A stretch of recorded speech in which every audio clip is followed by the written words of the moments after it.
Hi, this is Naveen Kumar. നിങ്ങളൊരു businessman ആണോ? അതല്ലെങ്കിൽ നിങ്ങളൊരു പ്രൊഫഷണൽ ആണോ? നിങ്ങളൊരു ബിസിനസ്മാൻ ആണെങ്കിലും ഒരു പ്രൊഫഷണൽ ആണെങ്കിലും ക്ലയൻറ്റ് കമ്മ്യൂണിക്കേഷൻ അല്ലെങ്കിൽ നിങ്ങളുടെ ക്ലയൻസുമായി ആശയവിനിമയം നടത്താനുള്ള ആ ഒരു കപ്പാസിറ്റി എന്നുള്ളത് വളരെ പ്രധാനപ്പെട്ട കാര്യമാണ്. ക്ലയൻസുമായി സ്മൂത്തായ രീതിയിൽ കമ്മ്യൂണിക്കേറ്റ് ചെയ്യാൻ കഴിയുന്ന ഒരു വ്യക്തിയാണ് നിങ്ങളെങ്കിൽ തീർച്ചയായും നിങ്ങൾ ആ മേഖലയിൽ വിജയിക്കുമെന്നുള്ളതിന് യാതൊരു തർക്കവുമില്ല.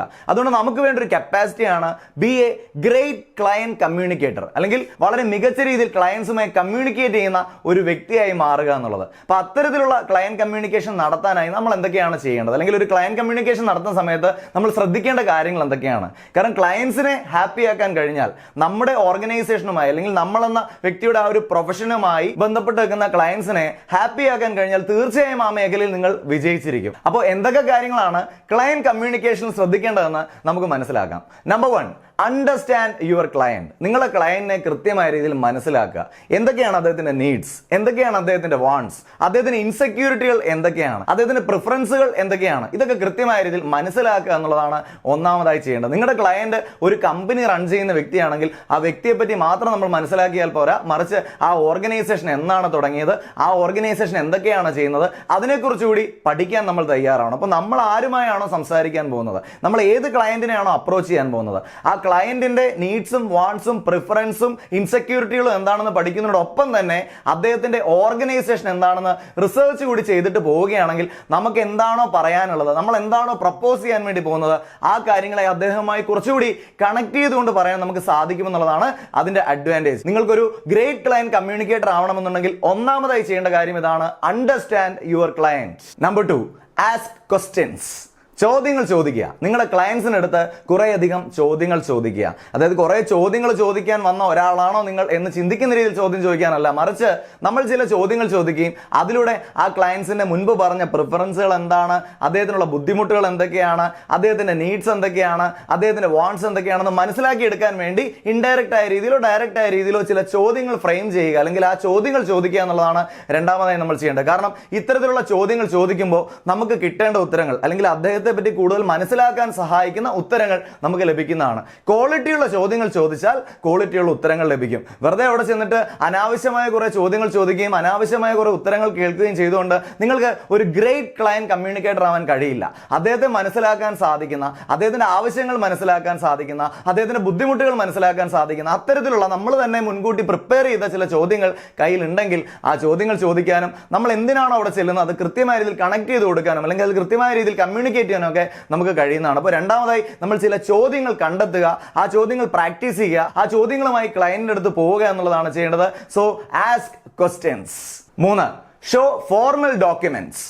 നിങ്ങളുടെ സ്ഥാപനവുമായി ബന്ധപ്പെട്ട് അല്ലെങ്കിൽ നിങ്ങളുടെ പ്രൊഫഷന്റെ സർവീസുമായി ബന്ധപ്പെട്ടിട്ടുള്ള ഡോക്യുമെന്റ്സ്, ഫോർമൽ ആയിട്ടുള്ള ഡോക്യുമെന്റ്സ് കൂടി നിങ്ങളുടെ കയ്യിൽ കരുതാൻ മറക്കാതിരിക്കുക. നിങ്ങളൊരു കമ്പനിയെ റെപ്രസെന്റ് ചെയ്തിട്ടാണ് പോകുന്നതെങ്കിൽ ആ കമ്പനിയെ കുറിച്ച്, ആ കമ്പനി എന്താണ്, ആ കമ്പനിയുടെ വിഷൻ എന്താണ്, കമ്പനിയുടെ മിഷൻ എന്താണ്, എന്തൊക്കെ സിഗ്നിഫിക്കൻസ് ഉള്ള കാര്യങ്ങൾ ആ കമ്പനി ചെയ്തിട്ടുണ്ട്, ഇത്തരത്തിൽ ആ കമ്പനിയുടെ സിഗ്നിഫിക്കൻസ് കൈമാറുന്ന ഫോർമൽ ഡോക്യുമെന്റ്സ് നമ്മുടെ കയ്യിൽ വേണം. കൂടാതെ നമ്മളെന്ന വ്യക്തിയുടെ ക്രെഡിബിലിറ്റി അവിടെ എൻഷുർ ചെയ്യാൻ, നമ്മളെന്ന വ്യക്തിയുടെ വിശ്വാസ്യത അവിടെ ഉറപ്പുവരുത്താൻ നമ്മൾ എന്തൊക്കെയാണ് ചെയ്തിരിക്കുന്നത് അതിനെക്കുറിച്ചുള്ള ചില ഫോർമൽ ഡോക്യുമെന്റ്സ് കൂടെ കയ്യിൽ കരുതുകയാണെങ്കിൽ അത് വളരെയധികം പ്രയോജനകരമായി മാറും. കൂടാതെ നിങ്ങൾ ഈ ക്ലയന്റിനെ പോലെ മറ്റേതെങ്കിലും ക്ലയൻസിന് നിങ്ങൾ സർവീസ് കൊടുത്തിട്ടുണ്ടോ? ആ ക്ലയന്റിന് നിങ്ങൾ സർവീസ് കൊടുത്ത സമയത്ത് അദ്ദേഹത്തിനുണ്ടായ അനുഭവങ്ങൾ എന്താണ്, അതിന്റെ ടെസ്റ്റിമോണിയൽസ് നിങ്ങളുടെ കയ്യിലുണ്ടോ? അപ്പോൾ നിങ്ങൾ ചെയ്ത വർക്കുകൾ, അതുപോലെ നിങ്ങളുടെ വർക്കിൽ സാറ്റിസ്ഫൈഡ് ആയ കസ്റ്റമേഴ്സ് പറഞ്ഞ ടെസ്റ്റിമോണിയൽസ്, ഇതിന്റെയൊക്കെ ഫോർമൽ ഡോക്യുമെന്റ്സ് കയ്യിൽ കരുതുകയാണെങ്കിൽ നിങ്ങൾക്ക് കാര്യങ്ങൾ കൃത്യമായി കമ്മ്യൂണിക്കേറ്റ് ചെയ്യാനും കൃത്യമായി കൺവിൻസ് ചെയ്യാനും ഒക്കെ അത് വളരെ ഈസിയായി മാറും. നിങ്ങളുടെ കമ്മ്യൂണിക്കേഷൻ, നിങ്ങളുടെ ക്ലയന്റ് കമ്മ്യൂണിക്കേഷനെ സ്മൂത്തൻ ചെയ്യുന്ന, നിങ്ങളുടെ ക്ലയന്റ് കമ്മ്യൂണിക്കേഷന്റെ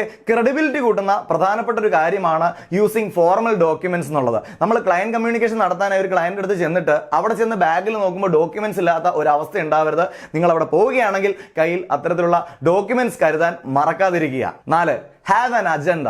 നിങ്ങൾ ഒരു ക്ലയന്റിനെ കാണാൻ പോകുന്ന സമയത്ത് അദ്ദേഹം നിങ്ങൾക്ക് കുറച്ച് സമയം അലോട്ട് ചെയ്യുന്നുണ്ട്.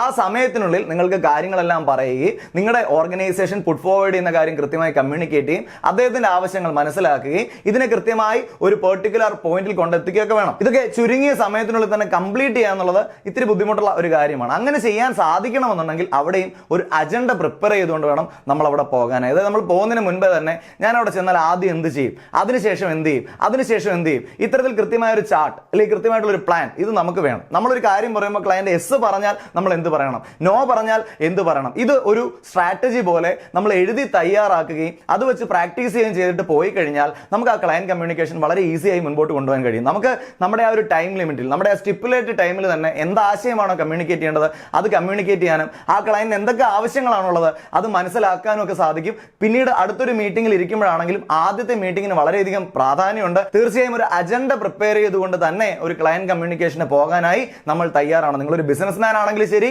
സെയിൽസ് പേഴ്സൺ ആണെങ്കിലും ശരി, നിങ്ങളുടെ ക്ലയന്റുമായി സംസാരിക്കുന്നതിന് മുമ്പ് എവിടെ തുടങ്ങി എവിടെ അവസാനിപ്പിക്കണം എന്നുള്ള ഒരു കൃത്യമായ ചാർട്ട് നിങ്ങളുടെ കയ്യിലുണ്ടെങ്കിൽ അത് വെച്ച് നിങ്ങൾ പ്രാക്ടീസ് ചെയ്യുകയാണെങ്കിൽ ബ്രില്യൻലി നിങ്ങൾക്ക് ക്ലയന്റ് കമ്മ്യൂണിക്കേഷൻ നടത്താൻ കഴിയുമെന്നുള്ളതിൽ യാതൊരു സംശയവുമില്ല. 5. സെൻഡ് എ സമ്മറി അയക്കുക. എന്താണ് ഇതിന്റെ അർത്ഥം? നമ്മൾ ക്ലയന്റുമായി കമ്മ്യൂണിക്കേറ്റ് ചെയ്യുന്ന സമയത്ത് ഒരുപാട് കാര്യങ്ങൾ പറയുന്നുണ്ട്. ഒരുപക്ഷെ നിങ്ങളുടെ ആ ഒരു കമ്മ്യൂണിക്കേഷന് ശേഷം മറ്റു പല ആളുകളെയും ഈ ക്ലയന്റ് കാണുന്നുണ്ടായിരിക്കും. അതുകൊണ്ട് പിറ്റേ ദിവസം ആകുമ്പോൾ നിങ്ങളുമായി സംസാരിച്ച കാര്യങ്ങളൊക്കെ അദ്ദേഹം മറക്കാൻ അവിടെ സാധ്യതയുണ്ട്.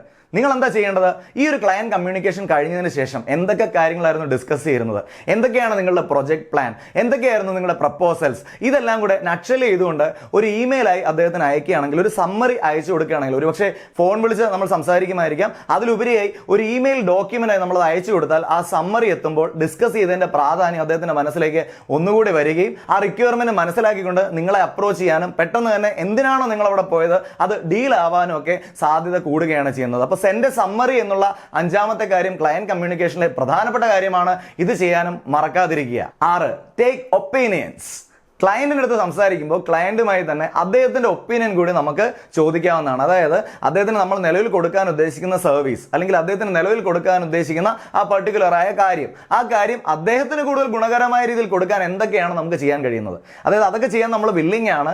ആ ക്ലയന്റിന് വേണ്ടി നമുക്ക് ഏത് ലെവൽ വരെ പോകാനും നമ്മൾ തയ്യാറാണ്. ഇങ്ങനെ ഒരു ബോധ്യമാണ് അദ്ദേഹത്തിന്റെ ഒപ്പീനിയൻസ് അല്ലെങ്കിൽ ഫീഡ്ബാക്ക് എടുത്തുകൊണ്ട് അത് എഴുതി വെക്കാൻ തയ്യാറാവുന്ന വഴി നമ്മൾ ചെയ്യുന്നത്. അപ്പോൾ നമ്മുടെ ക്ലയൻസിന്റെ ഒപ്പീനിയൻ എടുക്കാൻ തയ്യാറാവുക, അദ്ദേഹത്തിന് പറയാനുള്ള കാര്യങ്ങൾ കൃത്യമായി കേൾക്കുക, അത് നോട്ട് ഡൗൺ ചെയ്യുക. ഇത് അദ്ദേഹത്തെ ഹാപ്പി ആക്കാൻ സഹായിക്കുന്ന കാര്യമാണ്. മുൻപ് പറഞ്ഞ പോലെ നിങ്ങളുടെ ക്ലയന്റ് ഹാപ്പി ആയാൽ നിങ്ങൾ സക്സീഡ് ചെയ്യുമെന്നുള്ളതിൽ യാതൊരു തർക്കവുമില്ല. ഇപ്പോൾ പറഞ്ഞ ഈ 6 കാര്യങ്ങൾ ഇനി മുതലുള്ള ഏത് ക്ലയന്റ് കമ്മ്യൂണിക്കേഷന് പോകുമ്പോഴും ഒന്ന് ശ്രദ്ധിക്കുക. നിങ്ങളുടെ ക്ലയന്റ് കമ്മ്യൂണിക്കേഷൻ കുറച്ചുകൂടി മികച്ചതാവാനും ഒരു ഗ്രേറ്റ് ക്ലയന്റ് കമ്മ്യൂണിക്കേറ്ററായി മാറാനും നിങ്ങൾ ആഗ്രഹിക്കുന്ന രീതിയിലുള്ള വലിയ വിജയം നിങ്ങൾക്കും നിങ്ങളുടെ ഓർഗനൈസേഷനും ഒക്കെ ഉണ്ടാവാനും ഒക്കെ സാധ്യമാവട്ടെ എന്ന് ഹൃദയത്തിന്റെ ഭാഷയിൽ ആശംസിക്കുന്നു. ഇതല്ലാതെ ഒരു ക്ലയന്റുമായി കമ്മ്യൂണിക്കേറ്റ് ചെയ്യുന്ന സമയത്ത് ശ്രദ്ധിക്കേണ്ട മറ്റെന്തെങ്കിലും കാര്യം നിങ്ങൾക്ക് അറിയാമെങ്കിൽ മടിച്ചു നിൽക്കേണ്ട, ഉടൻ തന്നെ അത് കമന്റ് ചെയ്യുക. Thank you very much for watching this video. Wishing you all the very best. NK signing off.